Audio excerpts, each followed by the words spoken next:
So குக்கரை of பண்ணியாச்சு இல்லையா, ஒரு 15 மினிட்ஸ்க்கு எதுவுமே பண்ணாத விட்டுரு.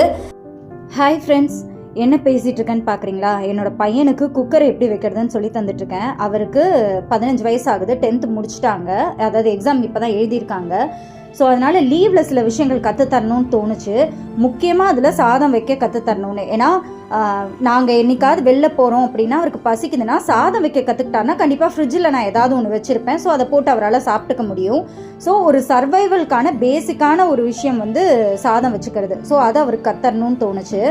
அவருக்கு ஆல்ரெடி வீடு பெருக்க தெரியும், மாப் போட தெரியும், அதே மாதிரி வாஷிங் மிஷின் போட தெரியும், துணியை மடித்து வைக்க தெரியும், துணியை காய வைக்க தெரியும், கிச்சனில் வெங்காயத்தோட தோலியை உரிச்சு தர தெரியும், பூண்டு உரிச்சு தர தெரியும், காய்கறி வாங்கிட்டு வந்துட்டேன்னா அதை அடுக்க தெரியும். அதே மாதிரி துணியை மடித்து அவரோட ரேக்கில் எந்த இடத்துல வைக்கணுங்கிறதும் அவருக்கு தெரியும். பட் இது வரைக்கும் நான் அடுப்பை ஹேண்டில் பண்ணவே விட்டதில்லை. ஸோ அதனால் ஃபஸ்ட் டைமாக எனக்கு என்னென்னா அடுப்பை எப்படி பற்ற வைக்கணும்னு கற்றுத்தரணும்னு தோணுச்சு. ஸோ அதை கற்று தந்துட்டு அடுத்தது சாதம் எப்படி வைக்கிறதுன்னு சொல்லி கொடுத்துட்ருந்தேன். 10th படிக்கும்போது கண்டிப்பாக அதை சொல்லித்தர முடியாது. ஸோ லீவில் இதை நான் கண்டிப்பாக சொல்லித்தரணும்னு பிளான் பண்ணியிருந்தேன். அதை தான் சொல்லி கொடுத்தேன்.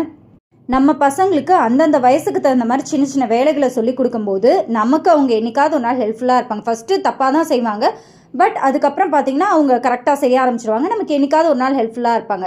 இப்போ எனக்கு என்றைக்காவது உடம்பு சரியில்லைன்னா நான் தூங்கிட்டு இருக்கும்போது அவராகவே பெருக்கிட்டேம்மா, மாப் போட்டேன், துணியெல்லாம் காய வச்சிட்டேன்னு சொல்லும்போது ரொம்ப நிம்மதியாக இருக்கும், அப்பாடான்னு இருக்கும். ஸோ அதனால் அவருக்கு நான் இதை கற்றுக் கொடுத்தேன். அடுத்தது மிக்ஸி ஜார் கற்றுக் கொடுக்கணுன்னு ஒரு ஐடியா இருக்குது. மிக்ஸி ஜார் எப்படி போடுறது அப்படிங்கிறத.